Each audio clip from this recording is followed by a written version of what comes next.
Halo teman-teman, kembali lagi di seri tutorial data mining menggunakan Orange. Nah, di video kali ini kita akan belajar cara melakukan klasifikasi varietas biji dengan menggunakan decision tree dan juga ensemble methods. Nah, dari di sini kita akan menggunakan dataset seeds, yaitu dataset yang berisi informasi ukuran biji padi dari 3 varietas biji. Nah, jadi ceritanya kita punya data nih ukuran biji. Nah, di sini tuh biji padi contohnya.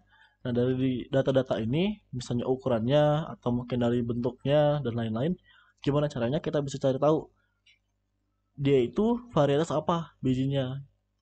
Nah, simpelnya sih gitu. Nah, di sini kita juga akan menggunakan metode yang disebut sebagai decision tree. Jadi decision tree ini merupakan metode klasifikasi prediktif yang menggunakan observasi pada node untuk menemukan target pada leaves. Nah, teman-teman mungkin udah pernah belajar tentang teori tree dan juga graph. Jadi sini kita akan pakai si tree ini untuk menciptakan pilihan pohon logika untuk menentukan kelasnya itu apa. Nah, contoh di samping kanan ini uh, di dataset kita itu punya 3 jenis varietas, yaitu Canadian, Kama, dan juga Rosa.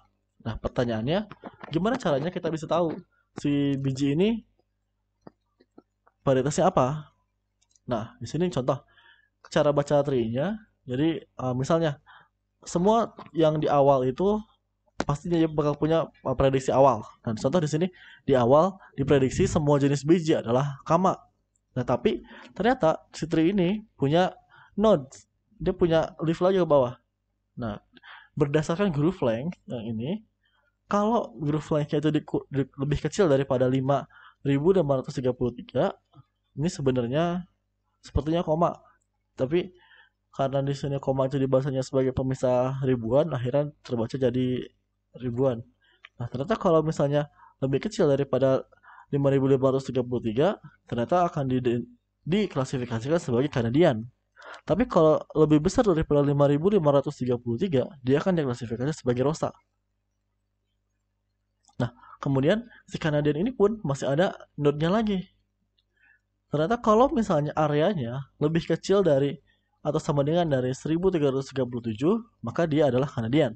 Tapi kalau areanya lebih besar daripada 1337, maka dia akan diklasifikasikan sebagai Kama. Nah, di sini dengan adanya pilihan-pilihan ini ada kondisi-kondisinya, kita pengen melakukan klasifikasi dari variabel-variabel atau atribut-atribut ini. Dan maka didapatkanlah dia varietasnya Canadian, dia varietasnya Kama, dia varietasnya Rosta. Nah, ini adalah versi yang 3 tingkat. Dan ini misalnya mau ditambah lagi tingkatan tree-nya, biar ke bawahnya lagi, itu bisa banget. Bergantung gimana nanti kita setting pada modelnya. Bisa kita ubah-ubah. Nah, si decision tree ini juga punya banyak jenis yang lain. Nah, contoh ada yang disebut sebagai random forest. Nah, jadi random forest ini merupakan metode klasifikasi yang menggabungkan beberapa classification tree untuk meningkatkan akurasi dan mengurangi angka overfitting. Nah, di tree yang sebelumnya itu kan yang sederhana aja ya. Dia masih kecil tree-nya dan juga melakukan klasifikasinya hanya di satu tree aja. Nah, kalau di random forest, tree-nya itu dibuat lebih banyak. Tujuannya apa? Jadi kalau misalnya di tree sebelumnya dia dari groove length, kemudian area dan lain-lain, nah dengan menggunakan random forest, dibuat tree lebih banyak. Jadi misalnya dia bisa mencari aturan-aturan lain, nggak hanya terpaku dari satu aturan yang ada di tree yang pertama. Nah, jadi ada banyak tree yang nanti tujuannya si masing-masing tree ini akan mempelajari atau akan menyimpan model untuk identifikasi si tiap-tiap kelasnya. Nah, nanti dari semua hasil tree ini itu akan dilakukan namanya voting. Nah, nanti hasil votingnya, misal tree 1 kelasnya adalah A, tree 2 kelasnya B, tree selanjutnya yang ketiga hasilnya B. Nah, berarti kalau kita voting kan yang paling banyak yang B ya. Nah, berarti si kelas B inilah yang akan nanti menjadi output. Nah, tujuannya apa adanya voting ini? Untuk mengurangi overfitting. Takutnya, misal tree 1 kalau kita cuma pakai satu tree, keluarnya overfit ke bagian kelas yang A misal, nanti keluarnya A terus, yang B yang C itu akan sedikit. Nah, nanti dengan menggunakan si random forest harapannya tidak terjadi overfitting kayak tadi, dan juga akurasinya bisa meningkat. Jadi bisa di balance dengan cara memiliki banyak tree seperti itu. Nah, selain random forest, kita juga punya namanya Adabus. Nah, jadi Adabus ini merupakan metode klasifikasi juga dari beberapa klasifikasi tree yang sama, cuma dia metode bekerjanya agak berbeda. Nah, kalau di yang random forest itu dia memiliki tree yang banyak dan nanti akan melakukan voting. Tapi kalau di Adabus, dia akan membuat dari bounding box, dari seperti bounding box. Misal, ini adalah keseluruhan dataset. Dan nanti ini akan ditambahkan dengan menggunakan Adabus. Misal, ada tree yang bisa mengklasifikasi data untuk di region yang ini. Nanti ada tree yang bisa melakukan klasifikasi di region yang ini. Kemudian ada tree yang bisa melakukan klasifikasi di region yang ini. Dan nanti dari sisi-sisi ini yang sudah dibuat ini, region-region ini bisa digabung. Dan nanti akan menghasilkan bounding box yang baru. Yang ini merupakan tree yang baru, yang banyak nih. Ini adalah kumpulan tree yang nanti bisa mengklasifikasi datanya dengan lebih akurat lagi. Nah, jadi di sini bisa kita lihat visualisasinya bahwa ternyata dengan menggabungkan beberapa region itu yang terdiri atas tree-tree yang berbeda bisa dihasilkan pola yang rumit, yang lebih rumit dibandingkan model-model yang sebelumnya. Nah, jadi dia juga bisa lebih mengcapture model yang rumit atau metode klasifikasi yang lebih rumit dan juga bisa melakukan identifikasi dengan lebih akurat. Nah, kalau dibedakan, apa sih perbedaannya antara Adabus dan Random Forest? Kan mereka sama-sama menggunakan classification tree yang lebih dari satu. Mereka itu kumpulan dari classification tree. Nah, kalau kita lihat di Random Forest, itu yang pertama dia adalah menggunakan metode bagging. Sedangkan pada Adabus itu melakukan metode boosting. Kalau di Random Forest dia di train secara non sequential, artinya dia barengan dari datanya nih dibagi-bagi jadi 3 bagian. Misal ada 3 tree, dia bagi 3 lalu di train ke 3 tree tersebut. Kalau di Adabus itu datanya dipilah-pilah. Jadi data pertama tree pertama, nanti yang sudah di tree pertama di train lagi di tree kedua, nanti di train lagi di tree ketiga. Nah, jadi secara sekuensial satu persatu tree-nya yang di train. Sedangkan kalau di Random Forest dia di train secara non sekuensial, dia langsung bareng-bareng dengan subset-subset data yang dipisah. Nah, kenapa di Adabus itu sekuensial? Karena yang tadi kita mau mencari region yang menjadi interestnya aja. Kalau misalnya di sebelah kanan tadi udah, berarti lanjut ke sebelah kirinya, nanti lanjut ke bagian bawah dan lain-lain. Nah, terus kalau di setiap iterasi di dalam bagging itu dia juga akan tetap berkembang di random forest. Nah, di Adabus juga sama, akan seperti itu, tapi dia akan ambil yang paling populer di dalam tree-nya. Nah, intinya sebenarnya sama-sama untuk semakin berkembang juga, cuma untuk Adabus biasanya dia ke region-region tertentu, sedangkan untuk random forest itu secara umum semua tree-nya berkembang dengan subset data yang digunakan untuk trainingnya. Nah, untuk proses data mining kali ini kita akan lakukan load datanya seperti biasa. Kemudian kita akan lakukan edit domain. Jadi kita akan ganti nama-nama kelasnya karena nama kelas aslinya itu hanya angka. Terus kita akan lihat juga dalam bentuk tree visualisasinya. Habis itu kita bandingkan ketiga-tiga metodenya, berapa besar akurasinya, dan akan kita tampilkan conversion matrixnya. Oh ya, untuk data-data juga bisa dicek di deskripsi video karena untuk data-data ini saya dapatkan dari UCI Machine Learning Repository dan sudah saya olah sebelumnya. Sekarang kita bisa klik yang file, ini kita pilih file seeds.csv. Nah, sini sudah saya load. Kemudian tadi kita akan melakukan namanya edit domain. Nah, kenapa kita perlu edit domain? Kalau kita lihat nih datanya dalam data table, ternyata di si variety ini atau 1, 2, 3 ini masih nggak terlalu jelas itu maksudnya apa 1, 2, 3. Meskipun kita bisa tahu bahwa itu tuh ada 3 varietas yang berbeda, tapi akan lebih bagus lagi kalau kita ganti namanya dengan nama varietasnya, jadi nggak cuma angka. Jadi kita tarik nih dari data ke edit domain. Di edit domain sini di variety categorical bisa kita ganti nih 1, 2, 3. Nah, apa sih 1, 2, 3 ini? Kita perlu cek di UCI.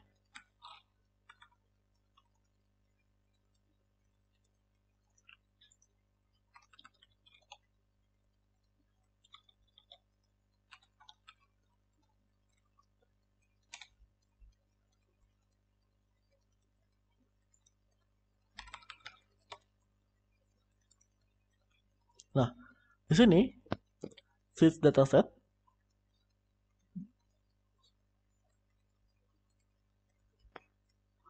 Di sini ada information ya. Di sini ada penjelasannya bahwa ini adalah dari 3 jenis varietas, yaitu Kama, Rosa, dan juga Canadian. Nah kalau gitu kita akan pakai namanya sama, jadi Kama, Rosa, dan Canadian. Di sini kita buka lagi edit domain, bahwa yang pertama adalah Kama, kemudian yang kedua adalah Rosa, dan yang ketiga adalah Canadian. Kemudian kita klik apply.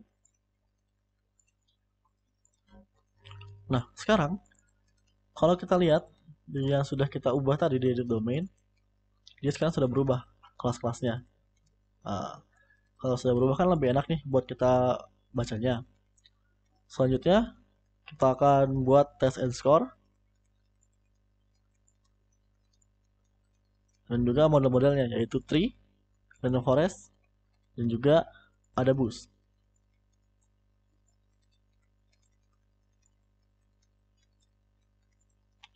Ini kita tarik ke test and score. Dari edit domain kita tarik ke test and score. Kalau kita lihat di sini, wah ternyata yang paling bagus adalah random forest modelnya. Dia punya akurasi sebesar 0,97%. Kalau hanya tree aja, dia bisa mencapai akurasi sebesar 92%. Jadi untuk ada boost hanya 91%. Nah, kita trainnya juga dengan menggunakan metode cross validation, yaitu k-fold, yaitu 10 fold. Nah, untuk menampilkan tree-nya, kita bisa pakai tree visualizer, yaitu kita di bagian visualize, kita klik yang tree viewer, kemudian kita tarik ke tree. Nah, tapi di sini dia kan masih putus-putus ya, artinya belum ada data. Dan ini di sini kita perlu tarik nih datanya dari edit domain ke tree. Nah, sekarang baru dia akan muncul. Nah, di sini bisa kita lihat bahwa hasil klasifikasinya itu seperti ini, tree yang dibuat seperti ini. Nah, kalau misalnya kita mau lihat nih jadi beberapa level lebih dalam, misalnya jadi 4 level, seperti ini. Nah, cara bahasanya gimana? Jadi gini, semua yang di awal itu akan jadi Kama.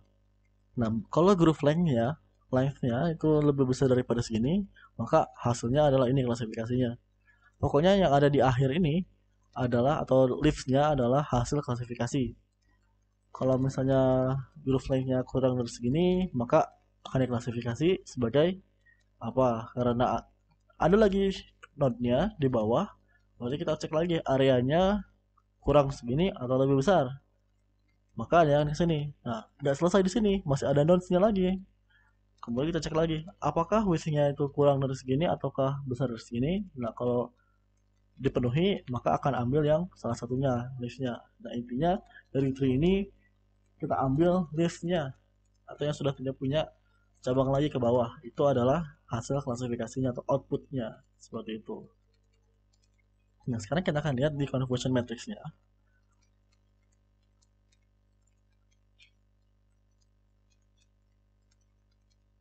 Nah, untuk yang tree, ternyata yang salah klasifikasi hanya sedikit nih, cuma 5, 6, 5, 10. Kalau di random forest, cuma 5, 6, 6, 8. Sedangkan di Adabus itu ada 4, 7, 4, 10 yang salah klasifikasi. Kalau kita pengen lihat nih, hasil klasifikasinya, kita bisa gunakan data table. Ini kita tarik. Nah, sini yang harusnya ada klasifikasi sebagai ini, ternyata tree menghasilkan ini, Kama ini, Adabus ini, dan random forest ini. Nah, kemudian contoh nih yang salah di bagian di baris ke-6. Harusnya Kama. Tree berhasil memprediksi Kama. Tapi random forest dan juga Adabus memprediksinya malah Canadian. Itu salah berarti ya. Nah, dan ini adalah probability-nya nih. Seperti di naive Bayes yang sebelumnya. Nah, ini adalah inputnya di samping kiri kanannya. Jadi bisa dilihat nih bahwa oh di sini harusnya Canadian, tapi tree malah memprediksinya Kama, dan juga Kama di random forest juga Kama, di Adabus benar klasifikasinya adalah Canadian. Jadi bisa dilihat perbedaannya bahwa harusnya apa dan malah diprediksinya apa, seperti itu. Nah, inilah contoh melakukan klasifikasi dengan menggunakan tree dan juga ensemble method. Nah, jadi sebenarnya ensemble method itu adalah bagaimana penggabungan si tree ini atau beberapa model menjadi satu model baru. Nah, sebenarnya secara definisi ensemble method itu menggabungkan weak learner atau model-model yang lemah menjadi satu model yang kuat dengan cara digabungkan. Contoh tadi adalah random forest, jadi banyak tree, kemudian ada adabus dengan menggabungkan banyak tree juga jadi mencakup beberapa region tertentu. Nah, jadi ini adalah implementasi penggunaan tree untuk melakukan klasifikasi. Mungkin cukup sekian untuk video kali ini. Kita akan lanjut lagi di video selanjutnya dengan pembahasan lebih menarik juga. Terima kasih.